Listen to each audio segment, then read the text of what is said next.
Alright guys, David's going to give you a little information on these axles here where this circlip groove is. A lot of times you'll notice that these tips of this axle will break off, and what happens here, a lot of times guys don't understand why on like an X3 and a Defender model their driver side is dominant, and on a Commander and a Maverick model their passenger side is dominant. That's because these axles are either on this long shaft axle that is either on the passenger side of the machine or the driver side of the machine in the X3 and Defender.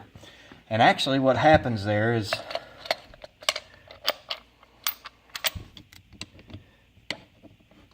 when that axle is engaged in this differential and that tip breaks off, the first time your suspension actuates,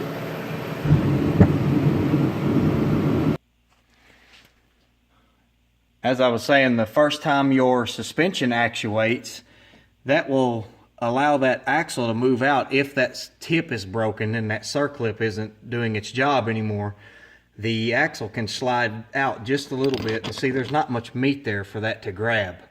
So when that axle just barely moves a little bit, now this spider gear is no longer in play, and that's why your driver side or your passenger side will be dominant.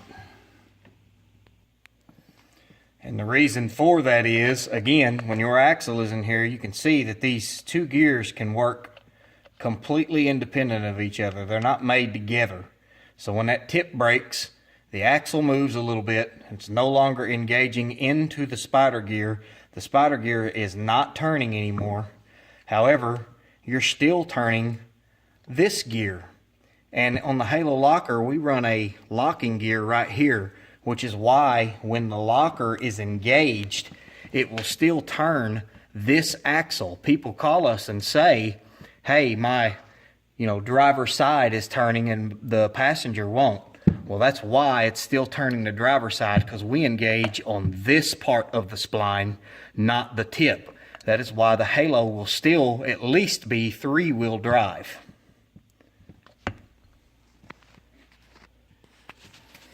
And you can imagine this being a piece of the torque locker. You know, the torque locker replaces your spider gears.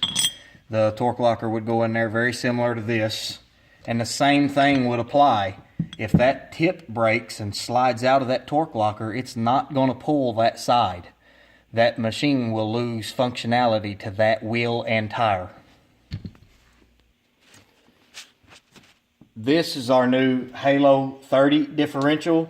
As you can see, this is a stock Can-Am axle, and this is just terribly, terribly loose.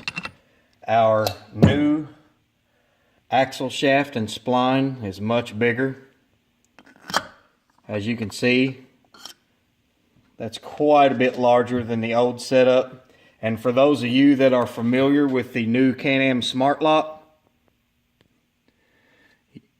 if you are familiar with this setup, you know that these axles are larger than the factory old style axles.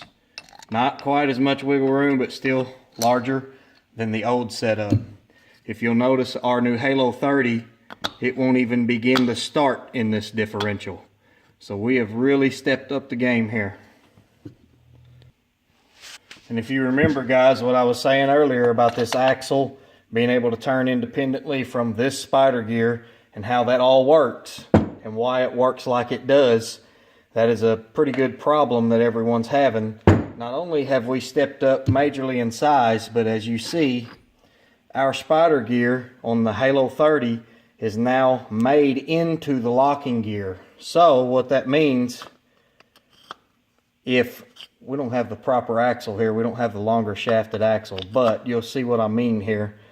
If that tip were to break, even if it broke, it cannot slide far enough through suspension actuation to come out of this locking gear. No matter what, it is still going to turn. When those Halo pins engage into this locking gear, it's going to turn.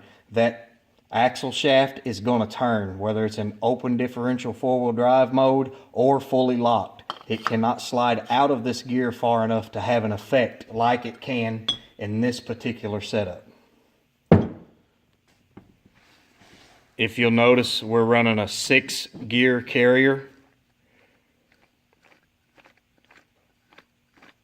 And I'll show you the difference in robustness of these gears. On the Can-Am gears, as you notice, sometimes these things can crack or bust. Notice the ridges on our gear, how robust they actually are.